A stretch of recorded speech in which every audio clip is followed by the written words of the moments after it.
లో చాలా మార్పులు జరిగాయి. అవి ఏంటంటే నిజంగా అమన్‌కి జరిగిన ఓట్లు ఇంతవరకు నిజమేనా? కావాలని స్పామ్ చేశారా? అండ్ రోహిత్‌కి పడతా ఉన్నది నిజమైన ఓట్లేనా? తనవి కూడా స్పామ్ చేస్తా ఉన్నారా? లేకపోతే లీస్ట్ ఓట్స్ ఉన్న వాళ్ళని జడ్జెస్ ఓట్స్ ప్రకారం కాకుండా జడ్జెస్ ఒపీనియన్ టాస్క్‌ల ప్రకారంగా ముగ్గురిని తీసుకోబోతా ఉన్నారా? అసలు హౌస్‌లోకి ఎంతమంది ఎళ్ళబోతా ఉన్నారు? డే 4 ఓటింగ్ ఎలా జరగబోతోందనేది క్లియర్ కట్‌గా మాట్లాడుకుందాం. అసలు డే 4 ఓటింగ్‌లో ఎవరు పైనున్నారు? ఎవరు కిందున్నారు? అసలు ఎవరు హౌస్‌లోకి ఎళ్ళబోతా ఉన్నారు? ఎవరు హౌస్‌లో నుంచి బయటికి స్టేజ్ మీదకి వచ్చేయబోతా ఉన్నారని క్లియర్ కట్‌గా మాట్లాడుకుందాం. సో, ఈ వీడియోలోకి వెళ్ళిపోయే ముందు మీరు చేయాల్సిన చిన్న విషయం ఏంటంటే వీడియోకి లైక్ చేసి వీడియోకి సబ్స్క్రైబ్ చేసుకోండి మన ఛానల్‌ని. సో, ఇంకా లేట్ చేయకుండా వీడియోలోకి వెళ్ళిపోదాం. Hey guys, this is mister పండు 2000. Welcome back to the new video. So, day 4 ఓటింగ్‌లో అసలు లీస్ట్‌లో ఎవరున్నారు? టాప్‌లో ఎవరున్నారని మాట్లాడుకుంటే లీస్ట్‌లో ఉన్నవారు ఇంకా లీస్ట్ అయిపోయారు. ఎందుకంటే మనం చెప్పాము ఆల్రెడీ కొంతమంది ఎలిమినేట్ అయిపోయారు. సో, వాళ్ళకి ఓటేయకండి. ఓటేసినా వేస్టే అని చెప్పేసి. సో, అలా గాయత్రి గారికి ఏదైతే ఓటేసారో ఆవిడది 1% నుంచి ఇంక మొత్తానికి 0.4% అంటే 0.49%కి తగ్గిపోయింది మొత్తానికి. సో, అలా మొత్తానికి ఆవిడ అఫీషియల్‌గా ఎలిమినేట్ అయిపోయింది. ఓట్స్ విషయంలో ఎలిమినేట్ అయిపోయింది.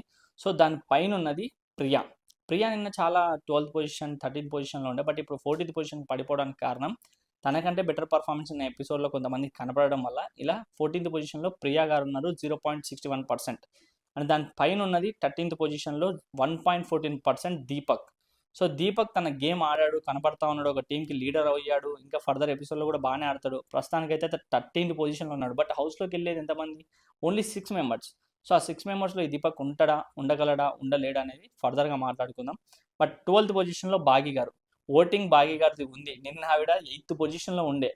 ఎలిమినేట్ అయిపోయారని చెప్పగానే మొత్తం తగ్గిపోయింది. మళ్ళీ 12థ్ పొజిషన్‌కి వచ్చారు. ఎందుకంటే ఆవిడ అఫీషియల్‌గా ఎలిమినేట్ అయిపోయింది. మనం చెప్పేసాం అందరికి ముందే.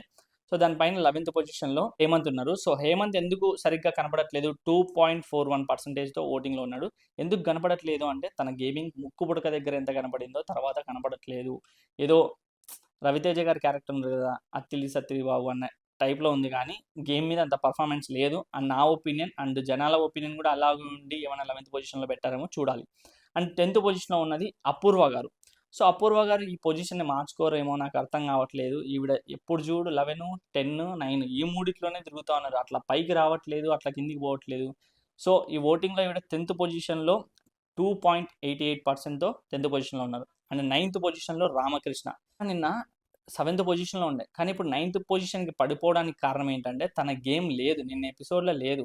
అంత పర్ఫెక్ట్ ఏం కనపడలేదు. దట్ టూ ఆయన 9థ్ పొజిషన్‌లో ఉన్నాడు వీళ్ళందరికంటే అంటే దట్స్ గుడ్. అది కూడా 3.41%తో. అండ్ దానిపైన 8థ్ పొజిషన్‌లో ఉన్నది సృష్టి.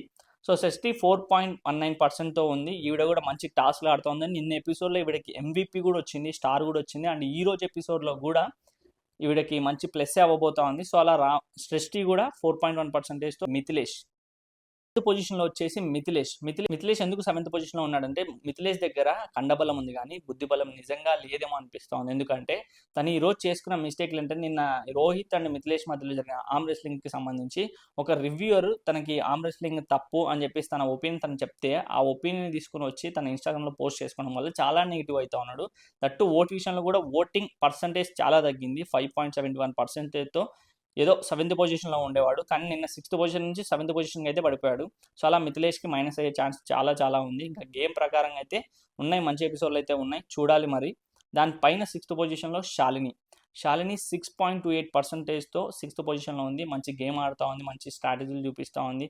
ఎక్కడ గివ్ అప్ ఇవ్వట్లేదు. ఎక్కడ ఏ గేమ్‌లో ఓడిపోవట్లేదు. బట్ ఈవిడకి కూడా లైక్ టాప్ 6%లో అయితే ముందంజలోనే ఉంది. అండ్ 5థ్ వచ్చేసి రాజకుమారి దయాన. ఈవిడ ఈ ప్లేస్‌ని పదినం చేసేసుకుంది. అంటే నేను ఎట్లైనా హౌస్‌లోకి వెళ్ళాలి. 5థ్ పొజిషన్ నాదే. 5థ్ పొజిషన్ అయినా హౌస్‌లోకి వెళ్తాను అని ఫిక్స్ అయింది అనుకుంటా మేబీ.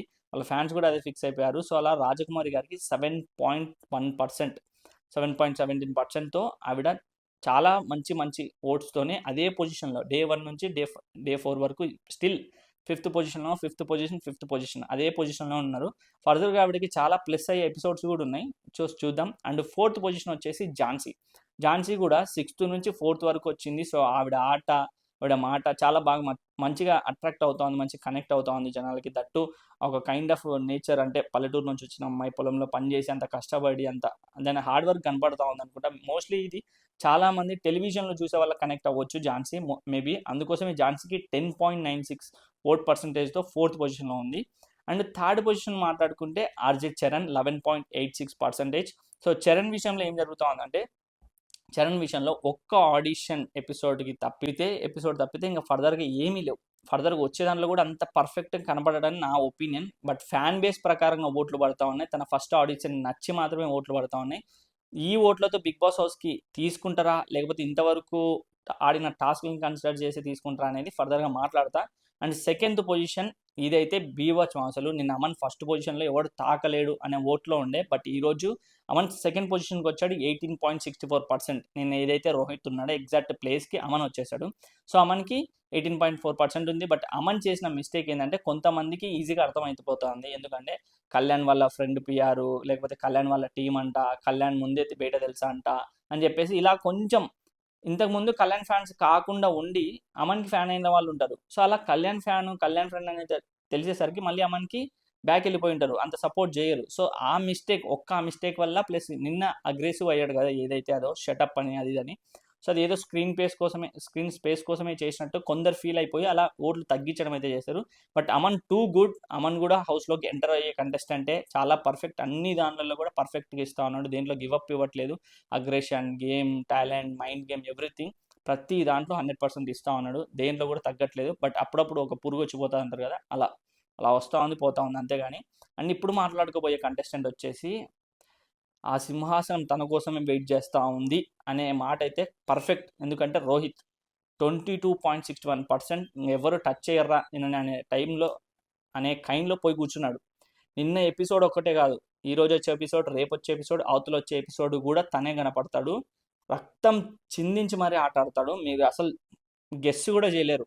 ఒక చేతికి రక్తం వస్తే ఇంకో చేతితో ఆడతాడు, ఇంకో చేతికి కూడా రక్తం వస్తా అంటే నోటితో ఆడతాడు. నోటితో కూడా గెలుస్తాడు, ఓడిపోడు, గెలుస్తాడు. దాని తర్వాత అదే రక్తంతో ఇంకో టాస్క్ గెలుస్తాడు. విధ్వంసం అయితే చూడబోతా ఉన్నారు. ఇట్లాంటి విధ్వంసం చేయట్లేదు. ఒక కామనర్గా వచ్చి 0 ఫాలోవర్స్తో వచ్చి ఇప్పుడు తన ఫ్యాన్స్కి, అంటే తన ఆట నచ్చి, తన బుద్ధిబలం, తన కామ్నెస్, తను ఏదైతే డీల్ చేస్తా ఉన్న పద్ధతి, ఎవ్రీథింగ్ అన్నీ అబ్జర్వ్ చేస్తూ ఉన్నారు. ప్రతి టెలివిజన్లో చూసే లేడీస్ కావచ్చు, పెద్దవాళ్ళు కావచ్చు, చిన్న పిల్లలు కావచ్చు, సోషల్ మీడియాలో కావచ్చు, ప్రతి ఒక్కరికి ఫస్ట్ ఆడిషన్లో ఎందుకు తీసుకున్నారా బాబు, అసలు ఏం చేశాడని, ఒక ముఖం మీద వాటర్ కొట్టించుకుంటే తీసేసుకుంటారా అనే వర్డ్స్ మాట్లాడిన వాళ్ళు ఈరోజు రోహిత్ విషయంలో ఎటువంటి మాట కూడా జారరు. ఎందుకంటే ప్రతి ఆటలో ఫిజికల్గా ఎవరైతే స్ట్రాంగ్ అనుకుంటామో వాళ్ళతో స్ట్రాంగ్గా గేమ్ ఆడి వాళ్ళతోనే గెలిచి, బుద్ధిబలం ఎవరి దగ్గర ఎక్కువ ఉంటుంది అనుకుంటారో వాళ్ళతోనే బుద్ధిబలం గేమ్ ఆడి దాంట్లో గెలిచి, ప్రతి ఒక్క దాంట్లో ఎవరైతే తోపు అనుకుంటామో ఆ తోపుతోనే తోపు గేమ్ ఆడి గెలుస్తూ ఉన్నాడు. అట్లాంటి గేమ్ ఆడుతూ ఉన్నాడు. సో అందుకోసమే దట్స్ వై ఈరోజు ప్రతి ఒక్కరికి ఆల్రెడీ ఇన్ఫ్లుయెన్సర్లు, మంచి ఫాలోవర్లు, ఒకనొక ప్రొఫెషన్లో బాగా ఫేమ్ అయ్యి కనపడిన వాళ్ళందరే ఉన్నారు టాప్ 6, టాప్ 7 దాకా. ఓన్లీ రోహిత్ మాత్రమే అసలు ఎటువంటి ప్రొఫైల్ లేకుండా 0 ఫాలోవర్స్ నుంచి వచ్చి ఇంత పైకి రావడం అనేది గ్రేట్ థింగ్. అగ్ని పరీక్షలోనే ఇంత ఫ్యాన్ బేస్ ఉంది, దట్టు పిఆర్ లేకుండా, క్యాంపెయిన్స్ లేకుండా, ఏం లేకుండా. ఇంకా వన్స్ బిగ్ బాస్ హౌస్లోకి ఎంటర్ అవుతే ఎలా ఉంటుందని చెప్పేసి మాట్లాడుకుందాం. అసలు ఈ టాప్ 6లో ఉన్న పర్సంటేజ్ నాకు తెలిసినంత వరకు ఎవరు వెళ్ళబోతా ఉన్నారు హౌస్లో కానీ నేను గెస్ట్ చేస్తా ఉన్న నేమ్స్ వచ్చేసి, ఫస్ట్ వచ్చేసి of course absolutely Rohit, second Aman, third వచ్చేసి ఝాన్సీ, ఫోర్త్ వచ్చేసి రాజకుమారి, అండ్ ఫిఫ్త్ వచ్చేసి మిథిలేష్, సిక్స్త్ వచ్చేసి శాలిని, సృష్టి. ఇలా ముగ్గురులోనే ఉంటుంది. అంటే రోహిత్, అమన్, ఝాన్సీ, రాజకుమారి గారు, ఇలా నలుగురు కన్ఫర్మ్. ఫిఫ్త్ వచ్చేసి ఎవరైతే మిథిలేష్ కానీ, లేకపోతే శాలిని కానీ, లేకపోతే సృష్టి కానీ, వీళ్ళ ముగ్గురులో ఒకరు ఉంటారు. ఆ సిక్స్త్ అజయ్ చరణ్ విషయానికి వస్తే ఓట్లు పన్నా గేమ్ వైజ్గా చూసి ఏమన్నా తీసుకుంటారేమో అని నా డౌట్. అంతేగాని ఓట్ బేస్ మీదనే వెళ్తే, if in case RJ Charan ఒక్కరు వెళ్ళినా కూడా మిగతా వాళ్ళు టాస్క్ల పర్ఫార్మెన్స్గా చూసుకుంటే ఒక నలుగురు. సో ఆర్జే చరణ్ ఓట్ల ప్రకారం వచ్చిన టాస్క్ల వైజ్గా రోహిత్, అమన్, రాజకుమారి గారు, ఝాన్సీ, వీళ్ళ నలుగురు అయితే వస్తారు. ఓట్స్ ప్రకారంగా చూసుకున్నప్పుడు మాత్రం రోహిత్, అమన్, ఝాన్సీ గారు, రాజకుమారి, మిథిలేష్ అండ్ ఆర్జే చరణ్, వీళ్ళ 6 మంది వస్తారు ఓట్ బేస్ మీద చూసుకుంటే. ఇట్లా ఉంది, అలా ఉంది. సో మీరేమంటారు కింద కామెంట్ చేయండి. ఓట్ బేస్ మీద తీసుకుంటారా, లేకపోతే పర్సనల్గా గేమ్ చూసుకుంటారా అనేది. ఎందుకంటే ఓటింగ్తోనే ఎలిమినేట్ చేయట్లేదు, కొంతమందిని ఇద్దరిని ఆల్రెడీ ఎలిమినేట్ చేస్తాను మీ అందరికీ తెలిసిందే. అండ్ టాస్క్ల వైజ్ కూడా ఎల్లో కార్డ్ ఇచ్చి ఎలిమినేట్ చేసిన రోజులు ఉన్నాయి. సో గుర్తుపెట్టుకోండి, ఓట్ ఒక్కటే ఇంపార్టెంట్ కాదు, ఆ పర్సన్ ఆడే టాస్క్లు కూడా ఇంపార్టెంట్. తన పర్సనల్ ఏదైతే ఉందో స్ట్రెంత్ అక్కడ చూపించాలి. అది కూడా మీరు క్యాలిక్యులేట్ చేసుకొని మా వాడికి అన్ఫేర్ జరిగిందా ఫేర్ జరిగిందా అని తర్వాత ఆలోచించి కామెంట్ పెట్టండి. సో ఇంతవరకు డే 4 ఓటింగ్ చూశారు. నెక్స్ట్ డే షూట్ ఏదైతే జరగబోతుందో గ్రాండ్ ఫినాలే ఈరోజే. సో దానికి సంబంధించిన ఫుల్ వీడియో ఈవినింగ్ లోపల అప్లోడ్ చేస్తూ ఉంటాను. సో సబ్స్క్రైబ్ చేసుకోండి. ఇంతవరకు వీడియో చూసినందుకు thank you so much. And next వీడియోలో కలుద్దాం. Take care. బాయ్.